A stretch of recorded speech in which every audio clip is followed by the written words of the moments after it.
tuned in to The Andrew Lawton Show. It's fitting, although it was not anticipated before I saw this bill from Charlie Angus, that we have on Michael Binnion, who we started the series with, and now we inadvertently get to end it with him as well, from the Modern Miracle Network. Michael, it's always good to talk to you. Thanks for coming on today. Glad to be here. I'm actually down in Houston and at the NAPE show, so big oil and gas conference, and I've just managed to get out. I don't think I've got the perfect quiet place, but I'm happy. All right. Well, we'll take in the sights of Houston, where I would much rather be from a weather perspective right now. This bill that has been proposed, I mean, it's bonkers, and most private members' bills don't get a hearing and are unlikely to pass. But it reflects, I think, an attitude which is very pervasive among people that do have tremendous influence here. And I just wanted to get your take on this first. I mean, have you ever heard of anything going after your industry as aggressively as this?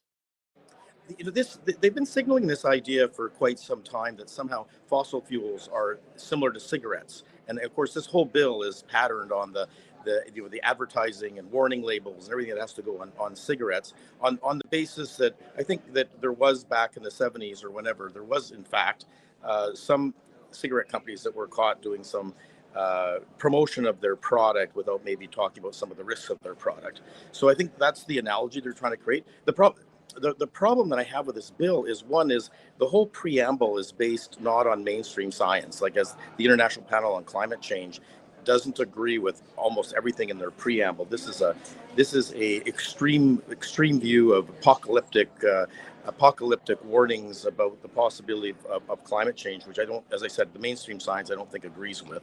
The other thing is fossil fuels have saved millions and millions, if not billions, of people, and made everybody's life better. It's net very positive for human health, as we've seen in since we started using fossil fuels in the 1800s, in child mortality rates and longevity and health outcomes and equality. All these things are literally miraculous in society, and so that obviously is completely different than the cigarettes.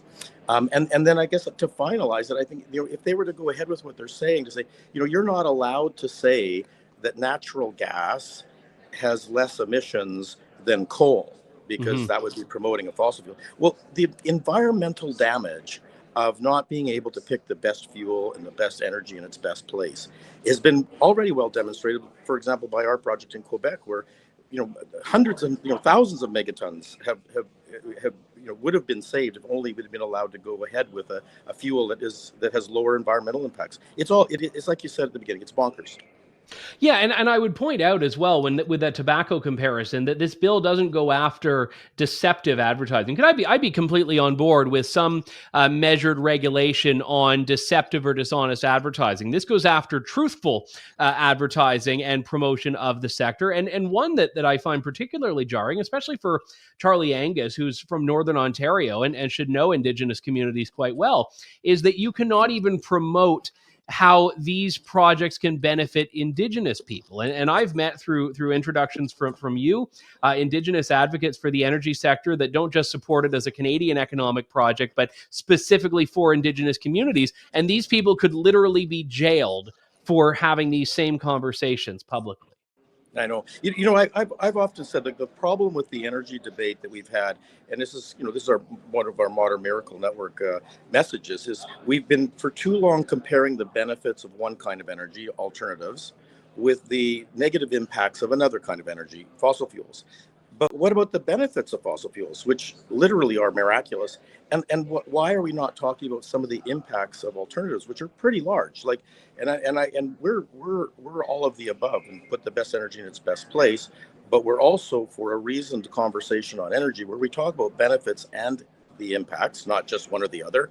And as you said, this bill would say we're going to make it illegal to talk about the benefits of fossil fuels.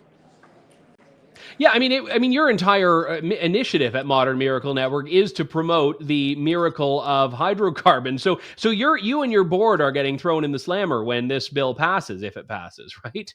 Well, if we were to dare to advertise, I guess it's crazy, right? It's crazy. And so we're trying to promote, I think, a rational conversation not to ignore the impacts that fossil fuels are. Just the opposite. We're big promoters of technology to deal with the impacts of fossil fuels. But we're just saying, let's not throw out a product that has created the miracle of modern society without any thought or consideration. And by the way, as we're looking at the impacts of alternatives in terms of landscape, and I mean they're the worst energies there are in terms of land use and materials use per gigajoule or kilowatt of energy.